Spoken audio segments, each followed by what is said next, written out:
In business analysis, success, it's not just about requirements. It's also about stakeholder management.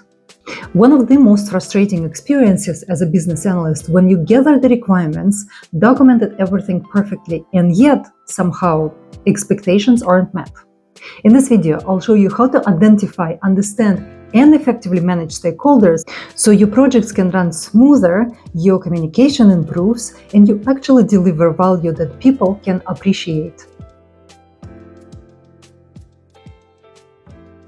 Stakeholder management is a process where you identify stakeholders and engaging them actively throughout the project lifecycle.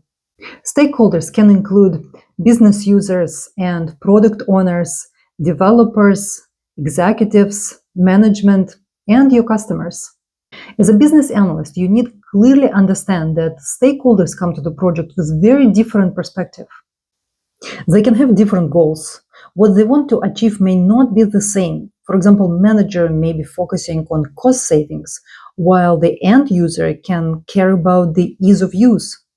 Different expectations. What success looks like may vary from stakeholder to stakeholder. Some may expect a fast delivery, while others may expect a high detailed and polished solution. Not everyone has the same decision-making power. Some stakeholders can approve or reject changes, while others mainly provide input.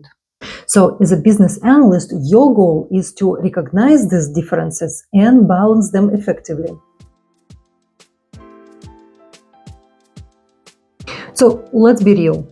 Most of the time, the project issues do not happen because of the bad requirements. Most of the time, they happen because of expectations were not aligned, or stakeholders were not engaged, or communication broke down. Poor stakeholder management can lead to scope creep, conflicting requirements, delays and rework, and frustration across the team. Good stakeholder management, on the other hand, builds trust, improves collaboration, reduces misunderstandings, and lead to better outcomes.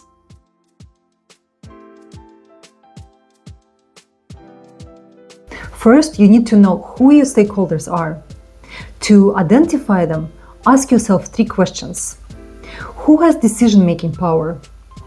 Who is the end user of the solution? And who is impacted by this change? A simple way to start is to create a stakeholder list. Then go a step further. Categorize them by influence, from low to high, and interest, from low to high. This leads to a powerful tool, the power interest grid.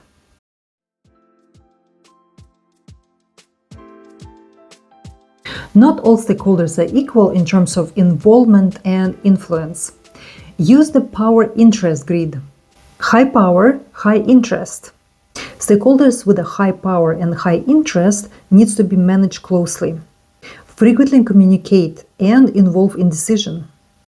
Stakeholders with high power and low interest, keep satisfied, don't overload them, but keep them informed. Stakeholders with low power but high interest, keep them informed. They are a great source of detailed input. And finally, stakeholders with low power and low interest, monitor them, and minimal effort is required. Don't ignore this grid. It will help you to focus your energy where it matters the most.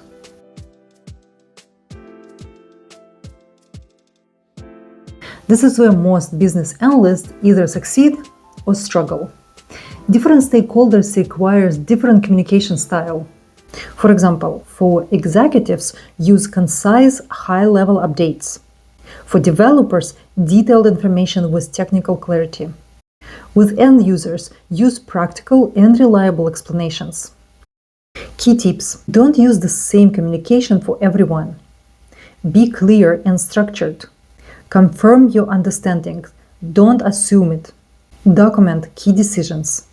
Also, make sure to choose the right format for meetings, emails, and visuals, for example, diagrams or prototypes.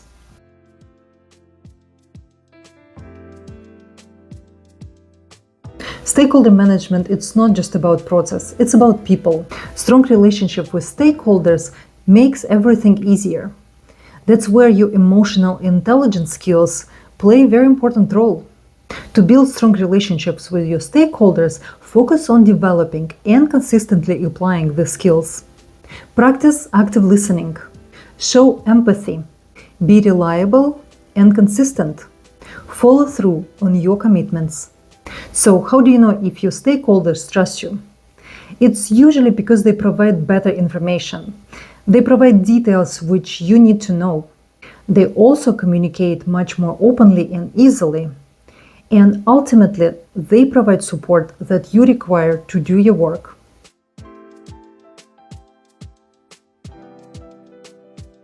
So let's look at some real-world challenges. Conflicting stakeholders. To handle two stakeholders who want different things, as a business analyst, you can facilitate discussions, keep their focus on the business goals, and finally, help them reach alignment. When you're working with stakeholders whose time or input hard to get, be proactive. Schedule meetings in advance. Look for other flexible options. For example, adjust your schedule to align with theirs. When you're working with stakeholders who don't know what they want, the good techniques to use are prototyping, workshops, or scenarios or examples. Your goal here is to help them to see the solution. With overly dominant stakeholders, your goal is to make space for others. Make sure that everyone is heard. Keep discussions balanced. And remember to stay neutral and professional.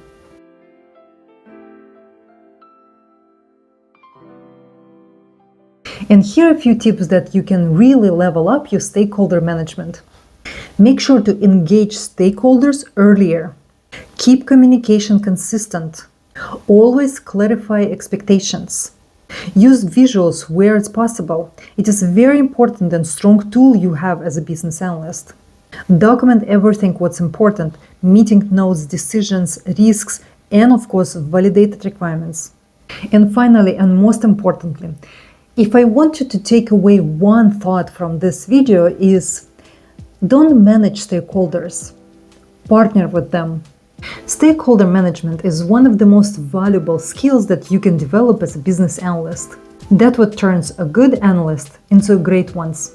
If you find this video helpful, please give it a thumbs up. Leave me a comment below what is your biggest challenge when dealing with stakeholders, and subscribe for more career tips for business analysts. Thank you for watching, and I'll see you next one.